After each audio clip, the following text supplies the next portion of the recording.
Oh, so what do we have for today? The KISS dependency injection in Unity. KISS dependency injection. Hello and welcome. I'm Ruben Torres, and today we're going to talk about a topic that can quietly make or break your Unity project's dependency injection. More specifically, we're going to look at a simple, practical, keep it simple approach you can apply right away. I want to start with two quick questions. First, are you using any kind of dependency injection system in Unity? Second, if you are, can you understand it, read it, debug it, and maintain it in under 10 minutes? If the answer to either one is no, stick with me. This episode is for you. Let's start with a core principle that's sadly easy to ignore when deadlines loom. SRP, the Single Responsibility Principle. The idea is simple. Every class and every function should have exactly one reason to change, one responsibility. Think about a plain data class, say player profile. Its job is to hold player data and provide functions directly related to that data, the player's level, their name, reading and writing those values. That's it. Player profile should not be the thing that shows a level up pop-up. It should not be the thing that grants an achievement. If it does, it's wearing too many hats. Or take a function. Calculate gained experience, which returns how much XP a player should get for finishing a level. That function's single responsibility is math. It shouldn't grant the experience, it shouldn't write into player profile, no side effects, none. Now, here's where things often go wrong in Unity projects. Picture a player class with a method called levelUp. Inside that method, we reach out to a backend singleton and call sendLevelUp. In code, you'd see something like backend.instance.sendLevelUp. Sounds familiar, right? That little line reaching into a singleton violates SRP. LevelUp's job is to level up. It's not LevelUp's job to know how to find a backend system. It's not LevelUp's job to decide which backend implementation we're using this month. And it's definitely not LevelUp's job to make that dependency decision hard-coded and global. Why is that a problem? 3 reasons. First, changing implementation details later becomes painful. If you switch your backend, you might be hunting down references scattered across your codebase. Good luck, have fun. Second, writing tests becomes harder than necessary. You can't easily mock a backend if every class is reaching for a singleton or doing a backend search. Third, it makes code harder to read. The logic of what this class does gets mixed up with where this class finds the things it needs. Those are 2 different concerns. This same problem shows up with gains in plain and FindBig sprinkled inside business logic. If your class's responsibility is do the thing, it shouldn't also be go discover who can help me do the thing. Finding references is not your class's problem. So whose problem is it? It's the dependency injector's problem.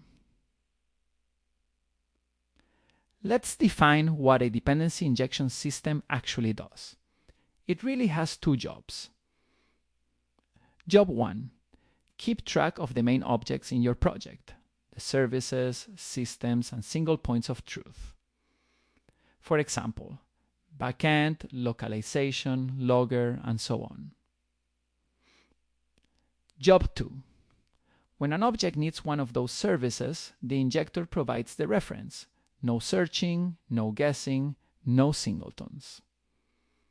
Think of a DI system as a table of contents. It knows iBackend is over here and iBackend is over there. It maps the interface to the concrete instance and will hand the right one to any class that asks for it. In code, you do 2 things. First, you bind the interfaces to implementations.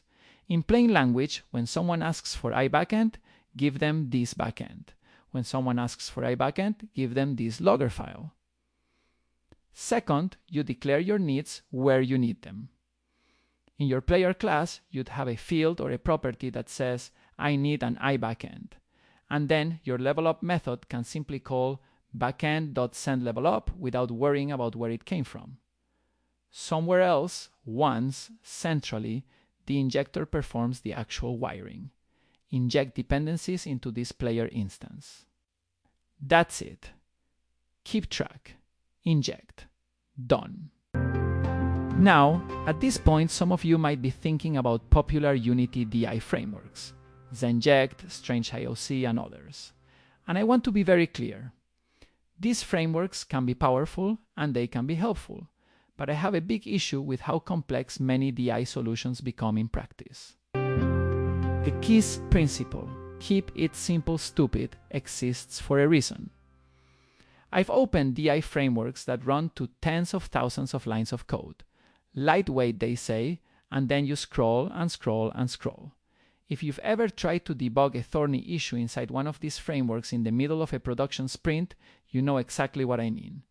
You fall into the codebase for days, and when you finally crawl out, you've saved negative time. So what's the alternative? It's to be ruthless about simplicity. Here's the advice I wish I had taken sooner. Anytime you consider a third-party library for a production project, evaluate it not just on features, but on simplicity. Ask yourself 3 questions. 1. Can I understand what it does without reading the docs for more than 10 minutes? 2. Can I reasonably read the codebase that lists the parts I'll touch in those same 10 minutes? 3. When something goes wrong, can I debug it, in other words, step through it, put breakpoints, and figure it out in under 10 minutes? Maybe it's not exactly 10 minutes. Maybe it's 1 hour for a bigger system. The actual number isn't the point. The point is that you should be able to pick up the library quickly and carry it confidently. If you can't, you are taking on hidden risk. And for dependency injection, we don't need that risk. A DI system can be simple. It can be a single readable file. Under 150 lines is not unrealistic. The job is straightforward.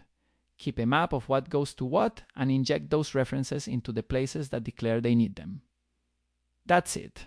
Let me paint the simple picture again, but in practical terms. You have a central injector, call it injector, that exposes 2 key capabilities. Capability 1, bind. You tell it, bind iBackend to this backend instance. Bind iLogLogger to this logger file instance. You do that at startup or wherever you initialize your systems. This is your table of contents being built. Capability 2, inject. In any object that needs dependencies, you mark the fields or properties that should be injected, often with a simple attribute like inject. When you create that object, you pass it to the injector once. The injector scans for those spots and assigns the right references based on your bindings. After that, your object can simply use the interfaces it declared. No mysticism, no magic, no fishing around with backend serial or rummaging through singletons. What do you gain by keeping it this simple? First, you keep SRP intact. Your classes do their jobs and nothing else. They don't know where their collaborators come from, they just know that collaborators will be provided. Second, you get easy testability. In unit tests, you can bind iBackend to a fake backend or a mock in a single line. No special test harness, no infrastructural gymnastics. Third, your code becomes easier to read. When you open a class, you see its responsibilities and its dependencies immediately. That clarity pays dividends over the life of a project. And fourth, you reduce the debugging blast radius. If something goes wrong, you can step through a tiny injector file, understand exactly what's supposed to happen, and fix it. You're not spelunking through a massive framework. Now, some of you might be thinking, but big libraries like Photon or even Unity itself are huge. Isn't that okay? Yes, those systems are big for a reason. They solve big, complex problems. Your dependency injection layer isn't one of those problems. It doesn't need to be big. It needs to be boring, predictable, and obvious. A quick word on anti-patterns to avoid. If you find yourself sprinkling FindObjectOfType backend across gameplay code, stop. If you're writing Keynes-plaint inside business logic that doesn't actually need to know about Unity's component model, stop. If you're reaching for a global backend.instance from random places just to get work done, stop. Each of these shortcuts will cost you later in flexibility, testability, and clarity. Instead, embrace the discipline of declaring dependencies explicitly. This class needs an iBackend. This system needs an iLogLoggerer. Then let the injector fulfill those needs in one pass. And to reiterate, your injector doesn't need to be fancy. It doesn't need a DSL, it doesn't need a lifetime manager zoo. Start with the simplest thing that could possibly work, a dictionary from type to instance, a way to bind things, and a way to assign them. If you truly need more later, you can extend it, because you will understand it. Here's a simple mental model you can adopt immediately. Step 1. Identify the services in your project, the things that are shared and reused. Backend, localization, save system, audio manager, logger. Step 2. At startup, create those services and bind them to their interfaces in your injector. Step 3. In the classes that need them, declare interface fields with a small inject me marker. Step 4. When you create those classes, maybe in a wake, maybe in a factory, call the injector once to perform the wiring. From there, your classes call interfaces, not implementations. You get the freedom to swap implementations later, the ability to mock in tests, and the clarity that comes from truly following SRP. Let's recap the big ideas. 1. Follow single responsibility. Your classes do the work. They do not go hunting for their collaborators. 2. Let a tiny injector do 2 jobs. Keep a map of services and inject them where needed. 3. Prefer simplicity. If your DI solution takes days to understand, you will pay for that in production. 4. Evaluate any library with 3 questions. Can I understand it quickly? Can I read it quickly? Can I debug it quickly? 5. Only add complexity when the problem truly demands it. Dependency injection in a game project rarely does. If you want to see this approach in action and get started fast, I've put together a complete lesson in the Unity Performance Task Force, Module 221.110. Inside, you'll find a one-file KISS DI system under 150 lines, examples, and a live Q&A discussion. To join and watch that module, head to performancetaskforce.com. Again, that's performancetaskforce.com, module 2021.10.